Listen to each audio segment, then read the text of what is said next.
This is how I used to dance in a club back in the 90s. Right. My wife and kids were making fun of me dancing this weekend. He danced like this. Oh man, dance. Sure, I don't dance. Good morning, everybody. Welcome back to the show. I'm Jason. That's Deacon. We are your internet dads. We meet Monday through Friday to drink coffee and talk about the news, talk about everything in the world. It could be cybersecurity, it could be AI, it could be aliens or Sasquatch, which are basically just bears. It could be all kinds of things. Several years ago with me and JJ started this show. Mhm. One of our very first comments was probably something that we both hold near and dear to our heart, and it really defined Right. the show. And the Mhm. comment was, "This really should have been a phone call." It's true. And that is advice that we have literally never taken to heart and used. Instead, we've done this. Not ever. So, hi, good morning. How was your weekend?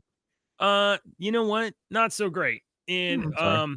it's my own fault. It's my own fault. So we had a pretty okay Saturday, just bumming around whatever the house, doing stuff or whatever. Right. And then we invited a friend over and we're just gonna like hang out. I think we were gonna like watch TV or whatever. We didn't even watch TV. We just talked and I bought some whiskey.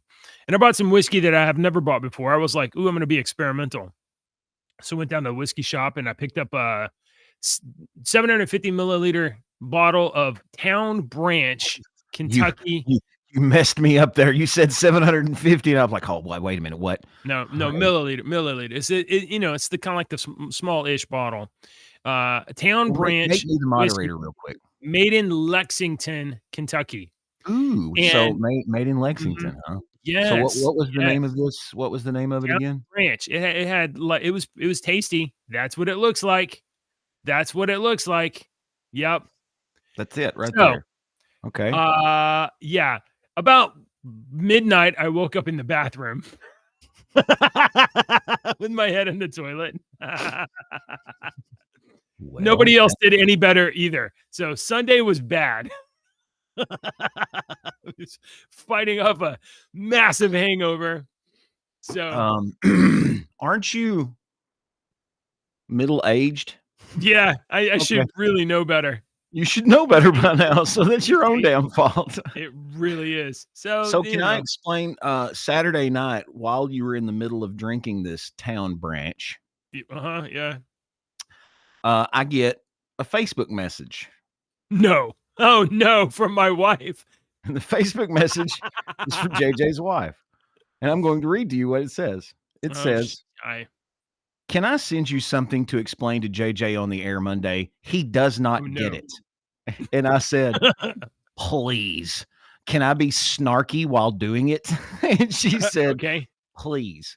So let me bring this up.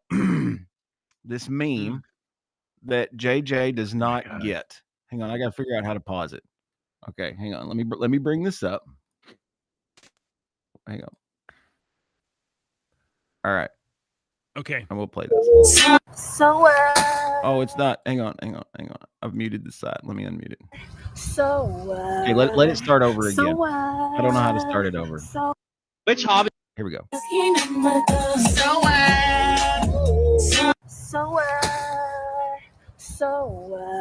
Still don't get it. Okay, you don't get it? I mean, what's she gonna use the axe for? The body's already so dead. the white girl at the first is talking to a guy. And she's saying, she's hitting on him, and the guy's saying, "I have a girlfriend." And she said that song is so what? And so the second video is the girlfriend throwing the body of the girl down, still singing the "so what?" Okay. So what? All right. See, I didn't know who that. I didn't know who the. I didn't know any of it either. And to be honest with you, I'm going to be completely honest with you. I'm going to be honest with you all. I'm not going. Did you ask Ashley what it meant? I had to go ask Ashley what it meant.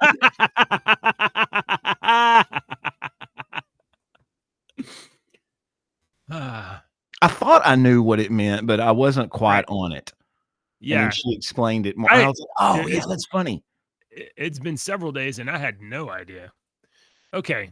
And I do know this, that when you Yeah. and your wife drink, Mm. she loves you. Oh, she does love me.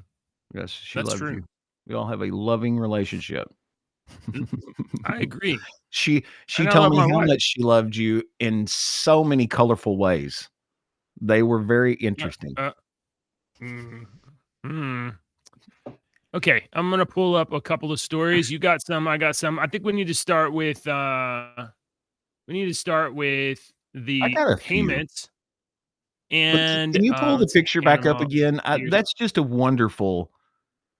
How many times did Grok have yeah, to regenerate to make that one? about 5, about 10. Because sometimes it was like I was like, I started with like just draw the scene from Pulp Fiction with Jules and Vincent Vega, but replace their heads. Well, I can't do that. Yes, Okay, draw Elon and Donald holding guns pointed at the camera in black suits with black ties. I can do Then, that. yeah, here's the picture I made. So you got Elon and Elon and the Don, So you know what I'm and you got to imagining that's just been yeah. said, or it's just fixing to be What? said? Oh, what's I that? asked you, what does JD Vance look like? Oh, Does he look like a bitch? Then that would why be are you good. treating him like one? Elon Musk said that he and Trump are shutting down USAID. USAID is not a general descriptive; it is an organization. USAID. That is a it's a it's an organization essentially created by the CIA to be a intermediary for effing with every other country in the world. And So isn't its top 3 donors or people that control it, like, basically the CIA, the Democrats, and the it Republicans? essentially, if the squid monster had kind of a body that was the middle of it, USAID is like there. It's connected to all the tentacles.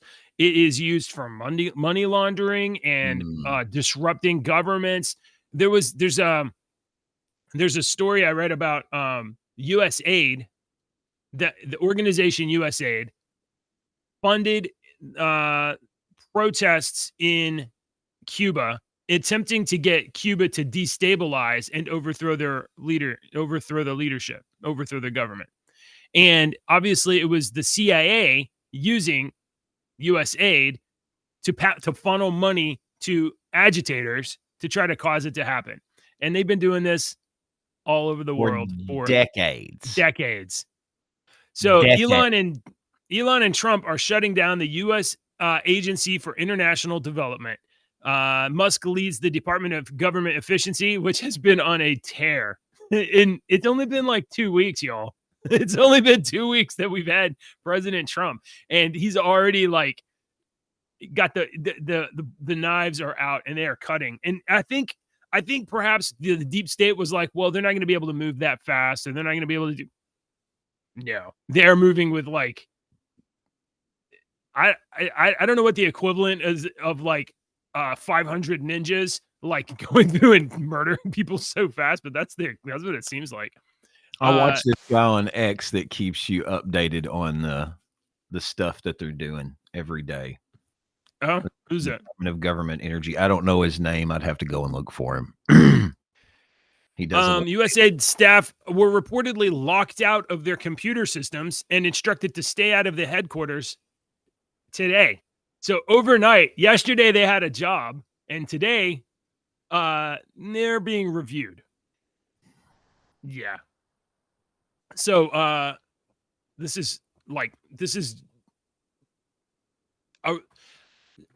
sometimes you have to shake the box and change things, and that's what's happening right now. Like America has kind of a relationship with everything else in the world, and for decades it's been more or less like in a rut, the same thing, because people that are evil found a way to entrench themselves into places where they can manipulate stuff and not have a real accountability. And coming in and shaking the box and disrupting everything is the only way to exit a rut, I think. The other story this weekend was that David Lebrecht, the former fiscal assistant secretary of the Treasury, controlled a computerized payment system the government used to pay out $6 trillion a year. He refused to give Trump's team, Musk and Doge or whatever, access to conduct an audit. Well, now he doesn't have a job. He decided to retire instead of comply with the president's directive. So he would rather quit than comply, and it doesn't matter because Musk and the Doge group got access like immediately and started, so going through me, it. They're looking for records of fraud. How my brain went to 17 million different questions when this was happening. I'm like, wait. I have a question and several follow-up, more than likely. So that one was an odd one, man. Why did you do that? There was a security guard at the place, and that guy literally tried to prevent the Doge people. It's not Musk himself. Musk has got this Doge group is like 20 or so people. Those people are software engineers. Some of them are literally right out of high school. They're autistic. Elon Musk hired like 20 autistic people that are engineers, and he said, "Go find fraud." And that's genius. And then I think Elon is way up there on the spectrum as well. He's got a touch of the tizzy. He's on the end. He's on the end of it, and he knows how to make use of it.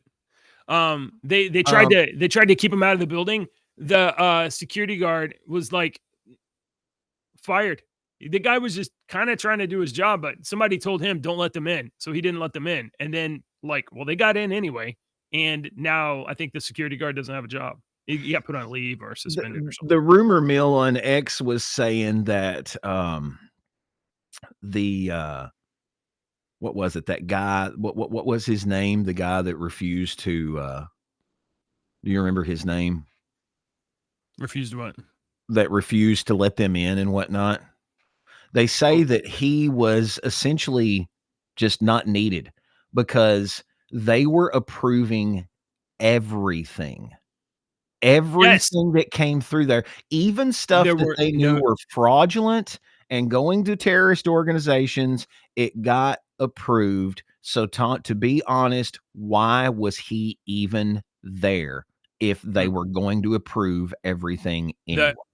Nick, I'm gonna clear up my story I told a second ago. It was USAID security chiefs that tried to block Elon and Musk and Doge from accessing classified information. Those security chiefs are now on leave, and Doge has access to USAID, and so USAID is going to be dismantled.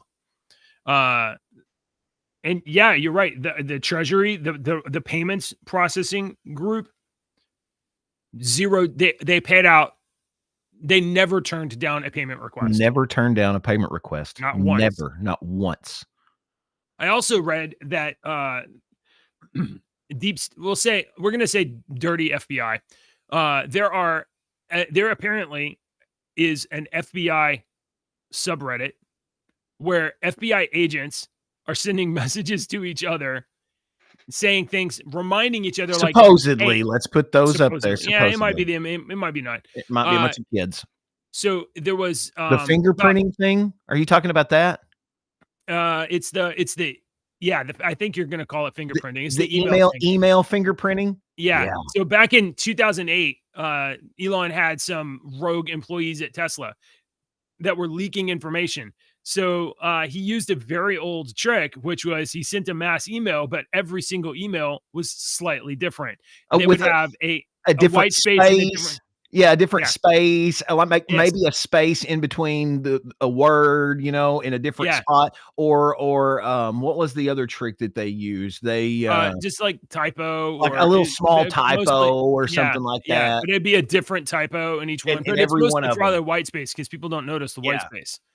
So, and based on that email fingerprinting, he immediately found the leak, and they got fired. Yeah. And he did that trick again at X when he took over when he took over Twitter. And so the FBI is like, check for typos and check for double white space, extra white space, and run it through a filter and stuff. So they're trying to give each other tips on not getting caught. On not getting caught. It's like run it through a word checker and do all this and blah blah blah. So back in the early 2000s, before music streaming, and this was right after like Napster, but this was right after everybody's getting sued for Napster, but everyone was still kind of uploading music. This was like the influx of all the music being uploaded onto the internet was like 5 years, in the early 2000s. So during that time, I was working at the big radio stations, and we used to get CD singles that would send to us by the record companies. And the record company would send you the CD singles that they were going to push, and they would tell you, this is the new whoever, and this one, for example, was Faith Hill. This is the brand new Faith Hill song, and it's going to be released on this day, so we could upload it and do that and whatnot. But I remember there was a sticker on this Faith Hill CD single that they sent us from the record company that basically explained this song is digitally encoded with a specific number, so that if this song gets uploaded to any music sharing service, we will know what number that is. We can trace that back to your radio station, and you will be taken off of our list and blah, blah, blah. And I was like, oh, that's an interesting trick that they done there and whatnot. And that was 20 something years ago that they were. Bet you it was just a number in the metadata of the MP3 file. Yeah, it was something simple. Go in and eat it. Yeah. We didn't know back then. Yeah, right.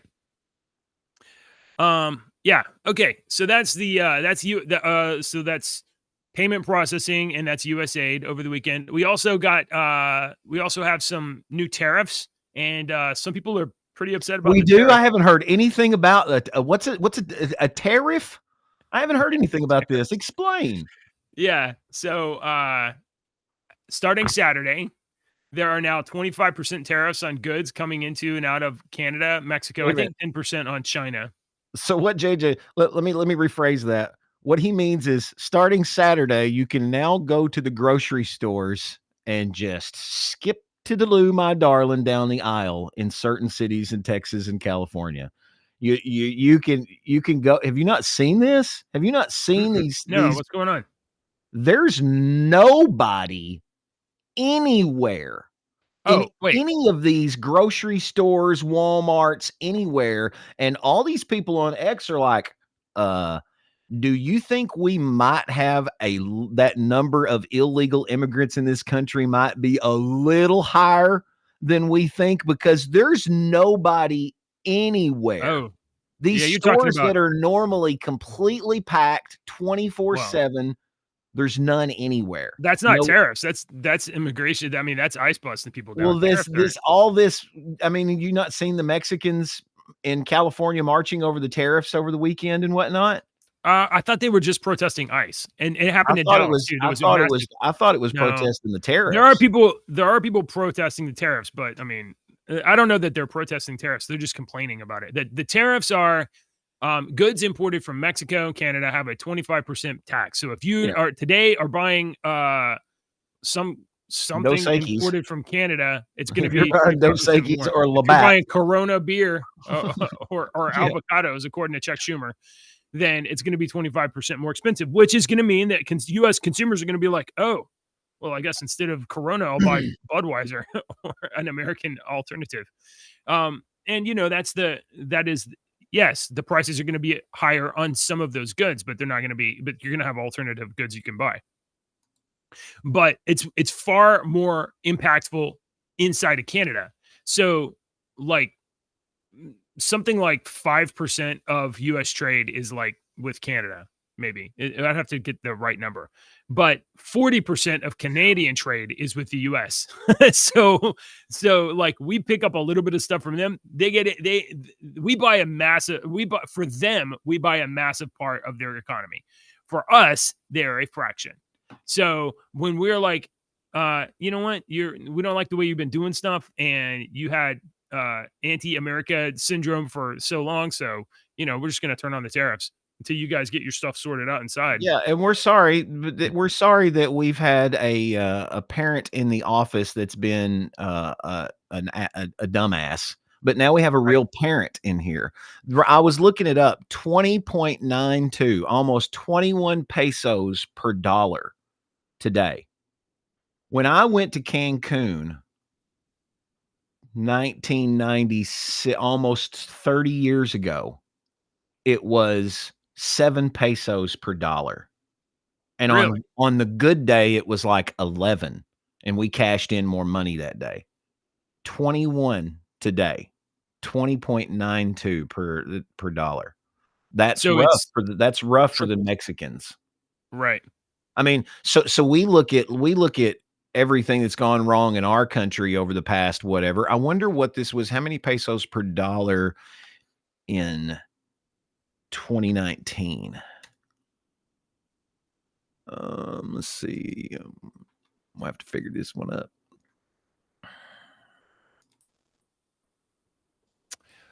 Canada is canceling Starlink contract in retaliation for the tariffs. Its own replacement system won't be active until 2027.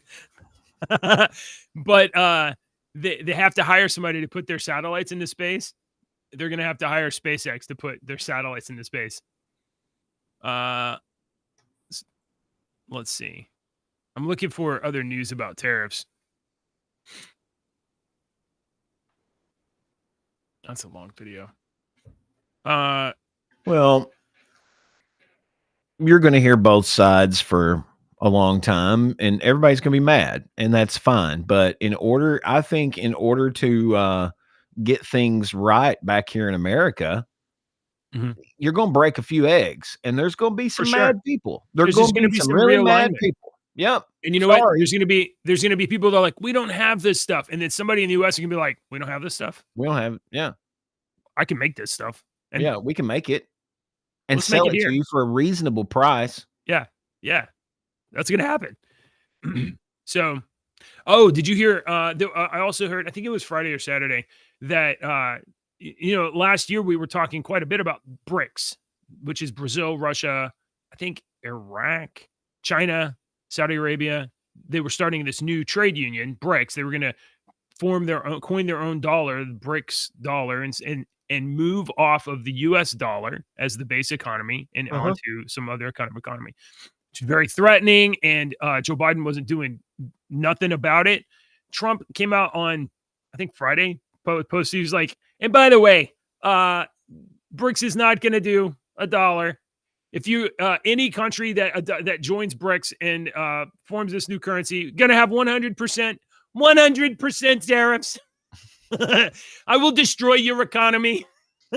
That's not going to happen. That's over. All right. Let's see. Treasury Secretary blocked. The State Department has now replaced LGBTQ IA plus Two-Spirit with just LGB. So Donald Trump has granted the divorce that we've been waiting for, says Jamie Mitchell.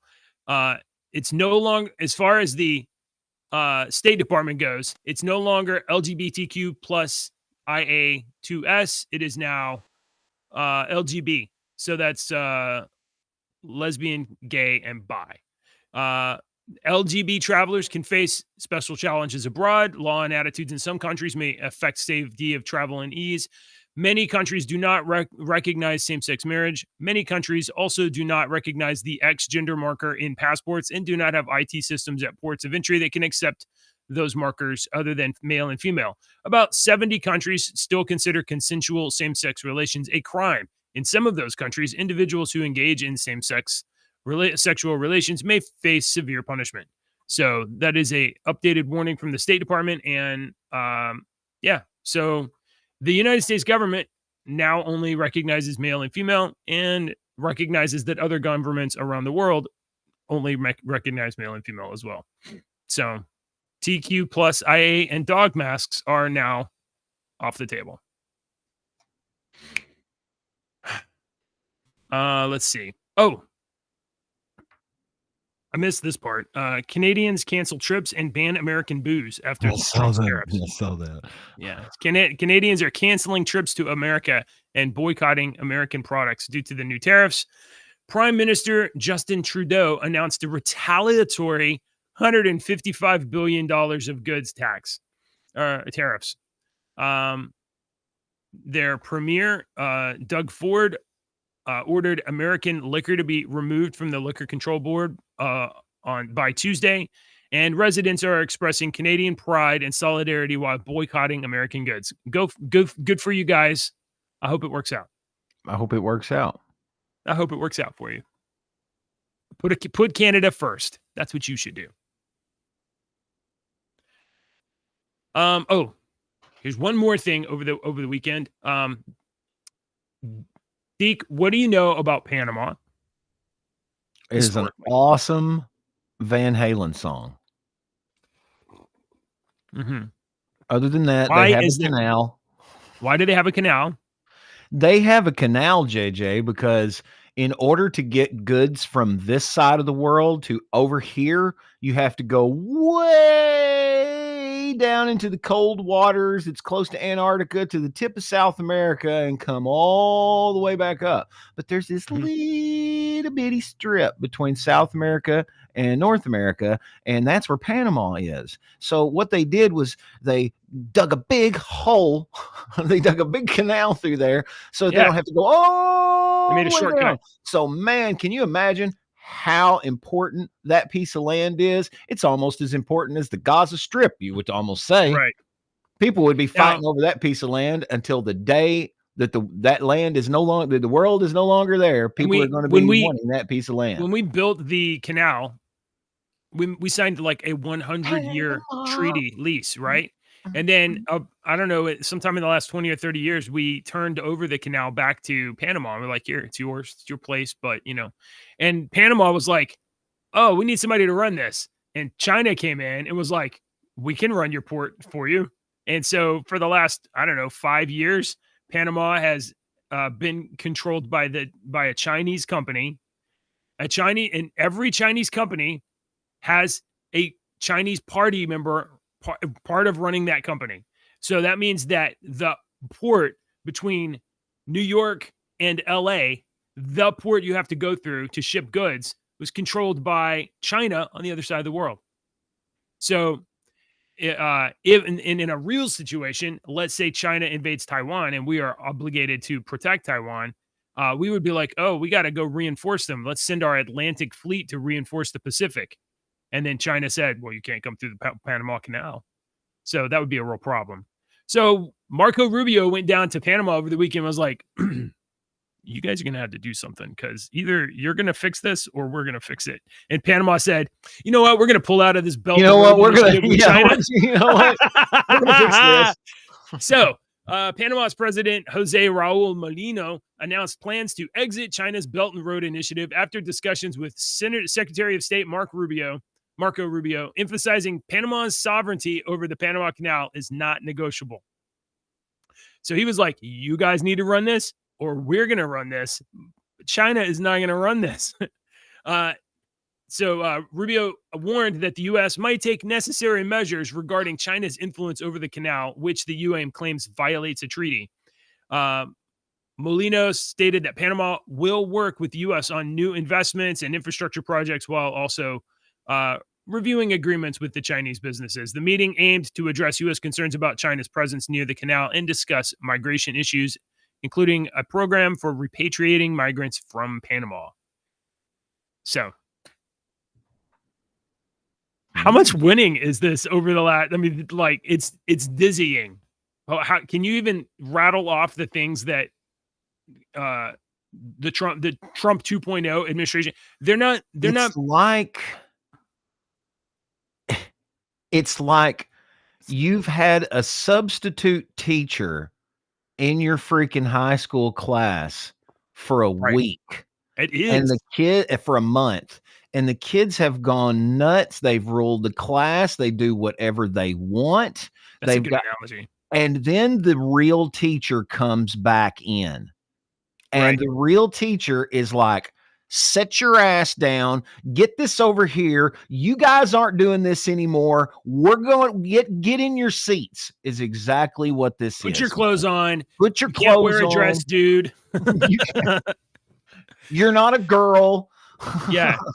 So yeah, it's that. I mean, it really is like, I mean, maybe I could be biased, so I'm going to admit I may have bias on this, but it seems like an adult is back in charge. Like before, it was you can't be more clear that nobody was in charge during the Biden administration. You had some people And signing things. everybody that was going crazy knew what they were doing. That's why every one of them to me is like, okay, we'll fix it. Yeah, it's not a big deal. Yeah, we'll fix it. Even these governors of cities and states and stuff like that, and mayors of these cities and stuff are doing the same thing. They're like, uh-oh, now that dad's back home, now that dad's off work, we need to straighten up. Do good Panama.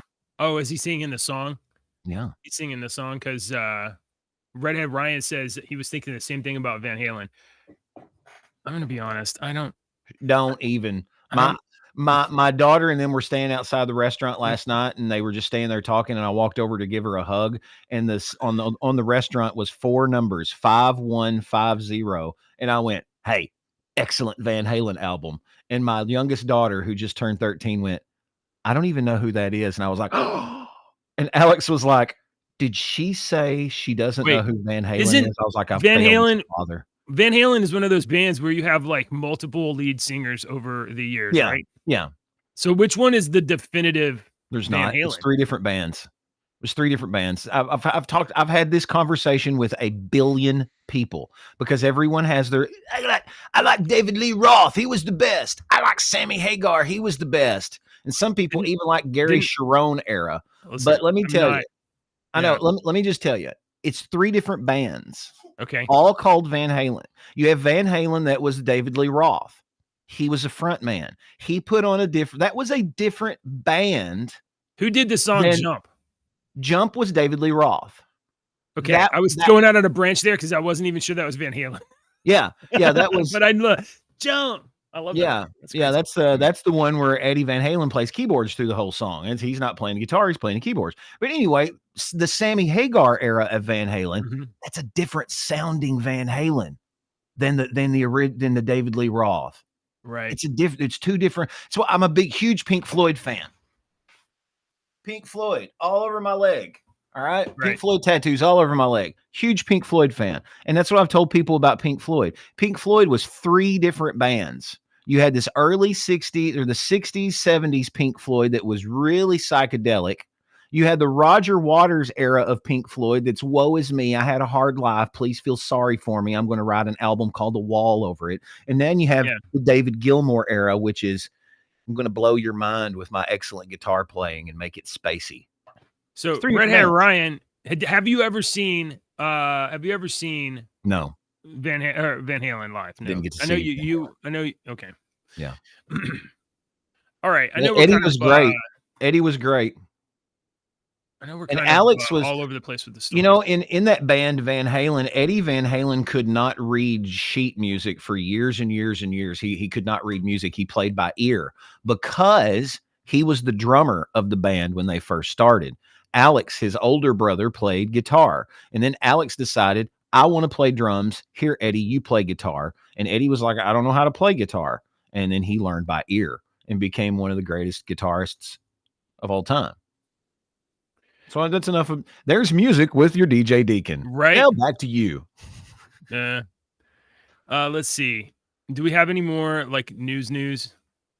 No, that one thing that I put in with the 10 stories, there's a couple of good ones in there, but they're really long clips, like 3 and 4 minute long clips that I don't have marked. So on that. I didn't see anything that JD Vance did over the weekend, but I'm sure he laid the smack down on a couple of things. I thought I saw him. I thought I saw a video of him Ooh, talking to someone over the I weekend. got one here. Here you go. Did you see the DNC over the weekend did their little elections or whatnot? Their party elections. Okay, yeah. All right. I saw one part of that, and that apparently they were nominating David Hogg. Did David Hogg get elected? I don't know, something about him. The what I wanted to talk about was the DNC leader interrupted the party election to tell members that not enough non-binary candidates have been elected, so that they must vote for one now. I want you to watch this. I don't just take my word for it. Listen to him. Hold on. Wait, before you play that, stop. Okay. So hold it. Pause it. We have a correction from the audience here. Do Good says that JJ should at least pretend he cares when being lectured about music. Thank you, Do Good. See, he's got my back.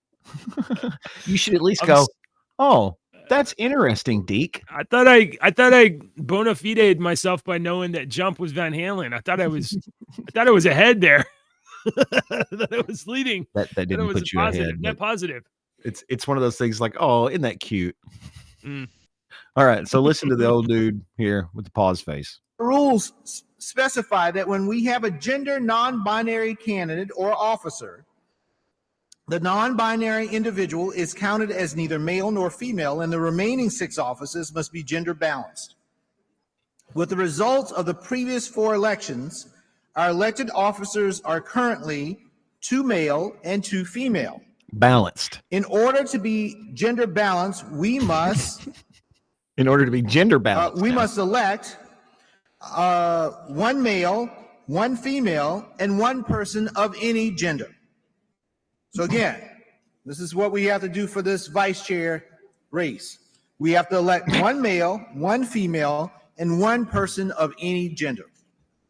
To ensure our process accounts for male, female, and non-binary candidates, we conferred with our RBC co-chair, our LGBT caucus co-chair, and others to ensure that the process is inclusive and meets the gender balance requirements in our rules. Go ahead, guys, do that. Hang on. I think this gets better because he can't, at one part, no, this isn't in the video. He, at one part, he has trouble explaining it. So he brings up the president and she has trouble explaining it too. So it was very interesting to watch those clips. I didn't watch it, but I've seen clips because people on X are going nuts. Requiring a gender other person. So basically, they had 2 males and 2 females, right? Yeah, balanced like the Force. Yeah, right. Yeah. And now, if anybody comes in and says, "I'm a girl," they now get automatically put on. So, I mean, so if you came out and was like, "I'm a girl, I want to be on this," if I was Democrats, I would be like, "Fuck him, I'm a girl too," just to be, Do you see? This is. I'm sure. This is what I want to say. I am sure that there are many people who are Democrats that are reasonable, and however, this is your leadership, the Democratic Party. If you're a Democrat, this is your leadership. Your party is led by retarded people. Retarded, mentally ill, and retarded. Whoa, retarded because they made the rules to force mentally ill people into your leadership. You're doomed. Once again, retard is Latin for slow. Yeah. It's a musical term, right? Well, do good. Any gender is not against the law. It's just no longer recognized by the state, by the federal government. So you can still call yourself Zim Zur or whatever you are, but when you go get paperwork filled out, it's going to be male, female, and it's probably going to be like you can wear a dress and a wig, but if you're a male, your passport's still going to say male. There was a video that somebody posted in our chat, but it was like 2 days after the turnover. I don't think it was related at all to Trump policies, but we had those terrible wrecks over the weekend, and some weird stuff. Yeah. Weird stuff, and there's stuff coming out about these people and the pilots, and so I don't know. It's weird. Yeah. Army, as far as I know, is still not identifying the third pilot. I listened to the audio. So there is one of I the thought that men they had. identified was I the thought third that one. the third one, the third soldier aboard the Black Hawk that crashed into the American Airlines plane has been identified as Captain Rebecca Lobach, who previously worked as White House aide in the Biden administration. How do you spell? Lobach. Yeah, see if that's coming Let's from see. Colin Rugg, and he's a pretty respectable news source. According to CBS, Lobach served as White House social aide under the Biden administration. Last month, she escorted Ralph Lauren when he was awarded the Presidential Medal of Freedom by Biden. She was 28. She served as an aviation officer in the Army. We are devastated by the loss of our beloved Rebecca. She was a bright star in all of our lives. Rebecca was a warrior and would not hesitate to defend her country in battle, her family said. I'm not going to impugn her in any way, but I will say this. I listened to the air traffic control recording, and I posted a video the other day in our Discord server of a pilot dissecting the course of events that was happening. And it was the helicopter, the tower advised the helicopter, hey, there's a plane. Do you see that plane? And they said, yeah, we see it. But they saw there was multiple planes lined up to land, and they saw the second one. They didn't see the one in front of it. And that's so they had eyes on the wrong plane. Now, the person communicating with the tower, male voice. I know of the three people on the helicopter, one of the men identified last week was the crew chief, so he was in the back.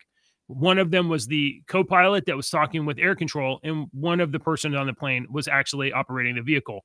If that man was talking with flight control on the tower, then Rebecca was the one at the stick in the helicopter. So I think that's what you're going to find when they finish the investigation and make it public, is that. Yeah. So I posted this in our general chat on our Discord server, which if you're not a part of our Discord server, please log on and join today. You can get it down below. We're all in there. We're all in there all the time. We post memes and funny stuff, and my Deek Conspiracies channel is the best channel on there. It's the one that speaks the truth the most. But no, I posted in general chat the other day this. I just wanted to highlight this. I'm not going to play the whole video, but I thought this was really awesome. You were in the Army. Have you been to the Tomb of the Unknown Soldiers? No. I highly recommend every single American to at least go there one time and witness that and witness the changing of the guard. It's absolutely just one of the most moving things you will ever be a part of as an American. It's really, really good. And for those of you that don't know, there's not just one soldier buried there. There's like 3 or 4, right? Right. I think there's 3 buried there. And these are soldiers from various wars. I don't remember which wars, that they never were able to be identified. And while they stand sort of as a representation of all the soldiers that we don't know. Right. And they're always guarded 24/7. Right. While the hurricane was coming through Washington a couple of years ago, they told the guards, you don't have to go out in this. And every single one of them went out anyway and done it anyway. So I'm saying all that because the first female infantry soldier to earn a Tomb Guard badge, Jessica Kwiatkowski, recently did her final march. Oh, really? Hang on. Yeah. Let me pull the banner down because I got our little picture up. I need to do something different with shake up our graphics. Let me pull that down. All right. And this is it's just playing some patriotic music in the background. But their movements and stuff is all so perfect. Kwiatkowski has served at the Tomb of the Unknown Soldier selflessly for the past 23 months. And over that time has completed 528 ceremonial walks, 140 guard changes, and countless public reflaying ceremonies to include the Memorial Day VSO mass replay. Over these 23 months, Specialist Kwiatkowski covered a distance, walking ceremonially, over 290 miles while guarding the unknown. Wow. From battling hurricane force winds to becoming the first female infantry soldier to earn the Tomb Guard identification badge. You should be proud of your time spent here. That's what the White House for the left side has on your border. Folks, at border, make us ready. It's cool. It really is a moving experience. And then she goes up and places the. If you've never seen them do that, that's all perfect. All their movements are carefully, like, choreographed. There's that final salute. That's pretty cool, I thought. Yeah, if you've never been there, it really is something that I think and while we were there, the band, my Marshall County Marching Marshals got to go to the President Clinton inauguration in 92, and we got to tour around, and we got to go and we got to see a changing of the guard at the Tomb of the Unknown Soldier, but there was a funeral going on as we were walking there, and that funeral had like a horse-drawn carriage, a black carriage, and people marching behind it. Yeah, it was really like and I remember that day it was kind of misting rain. So there was kind of a foggy haze in the air. I remember that very clearly that day. So I just wanted to bring that up. I saw that over weekend. I posted that in our general chat because I thought, that's awesome. That's pretty cool. I thought you'd appreciate that. Pretty neat. I can't imagine doing that to myself personally. Like I can't join one of those. I mean, like standing at or guarding to be like joining one of those to be a guard or something like that. I'm too jittery and like I'm somewhere else all the time. Yeah my brain could not handle counting over and over again, over and over again. I could not. It's going to go somewhere else.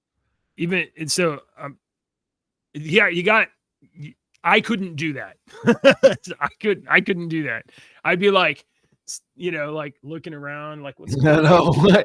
Every little bird tweeting, I'd be like, is that a hornbill? Yeah.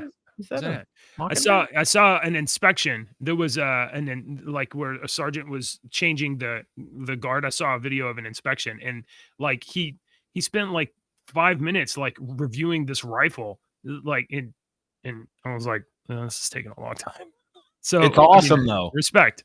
But their movements are precise, and as he's flipping that gun, the other guy, as he hands him the gun, and so the video I'm talking about. He does all those movements and stuff to inspect the gun, and then if you watch when he hands the guy back the gun, it's just like boom, and he has to be they have to be in sync, man. It's really impressive. I always thought the Marines that did I don't know what it's called, but the ones with the swords that do the rifle Marine guys that do that crap too with the rifles and the swords and stuff. They're a part of a specific, legion or whatever. Sure. Man, they're awesome too. It's like one of those where you're a Marine, you've got to have high scores and join this to be. And they're the ones they're the Marines that when you see them all out there and they do those rifle things and they're flipping and doing and it's all. That's impressive to me. That's impressive. 23 months she's been guarding the Tomb of the Unknown Soldier. 2 years. 23. That's a long time. It's pretty cool. All right. Anything else this morning? I don't have anything. This is like a schizophrenic show. Not quite planned, prepared enough. I didn't have things in order well enough. I'm going to give myself a C.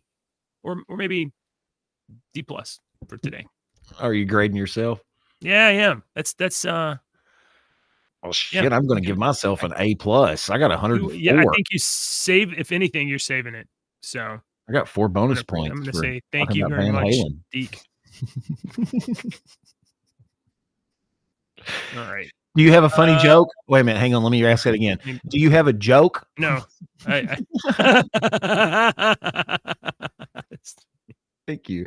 Thank you for catching mine. Hey, did you hear that the police have a warrant out on a midget psychic ripping people off? Did you hear that? Yeah. No. It reads small, medium, at large. Come on. I've heard that one before, but it always gets me. I suspect that Ashley has been pouring glue into my antique gun collection. What? Yeah. She says she's not, but I'm sticking to my guns. Politicians and talking heads lying left and right. You can help us bring facts into the light. Don't let your dog